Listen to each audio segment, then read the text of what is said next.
Hey everyone, welcome back to the channel. Today, we're diving into a powerful Old Testament story, the healing of Naaman, a man who learned that obedience is the doorway to miracles. Stay tuned till the end, because the lesson in this story is truly life-changing. Naaman was a powerful commander of the Syrian army, strong, respected, and victorious in battle. He had everything a man could want: fame, honor, and authority. But behind the armor, he carried a secret. Naaman had leprosy. It was a painful, deadly skin disease with no cure. All his success, all his victories meant nothing, because his body was slowly failing him.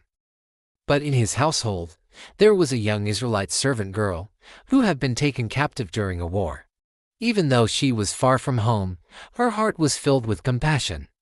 One day she said, "If only my master would go to the prophet in Israel, he would heal him." A small seed of hope entered Naaman's heart. Naaman quickly went to the king of Syria and asked for permission to go. The king sent him on his way with a letter, extravagant gifts, and silver to give to the king of Israel. When Naaman arrived in Israel, the king completely panicked. He thought Syria was trying to start a war by asking for an impossible miracle. But the prophet Elisha heard about the king's distress and sent a message: "Send him to me. We'll know there is a prophet in Israel." So Naaman, with all his horses and chariots, a grand spectacle, arrived at Elisha's humble door, expecting some kind of dramatic, awe-inspiring healing moment. But Elisha didn't even come outside to greet him. Instead, he sent a servant with a simple message: "Go and wash in the Jordan River 7 times, and your flesh will be restored." Naaman was shocked. And then he was angry. Insulted, even. He expected a grand prayer, a special touch from the prophet, something impressive. And the Jordan River, to him, it was just a muddy, dirty river, far too simple, too ordinary. He turned away, furious, and said, "Aren't the waters of Damascus better than all the waters of Israel?" He almost missed his miracle. All because of his pride. As Naaman prepared to leave in a rage, his servants gently stopped him. They said, "My father, if the prophet had asked you to do something great and difficult, wouldn't you have done it?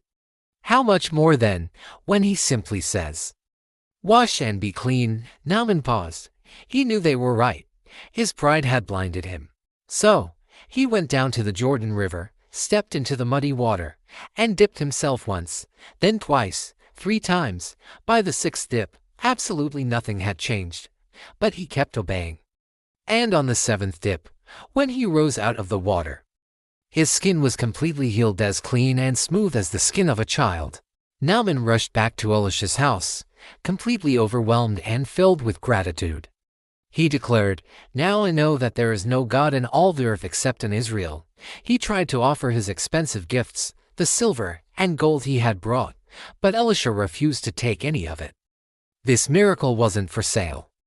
It was a gift of God's grace, freely given. Naaman returned home a healed man, not just in his body, but in his heart. He left with a profound new understanding: humility unlocks what pride blocks. Simple obedience opens the door to God's incredible power. Thank you for watching. If this story inspired you, make sure to like, share, and subscribe for more uplifting Bible stories. See you in the next video.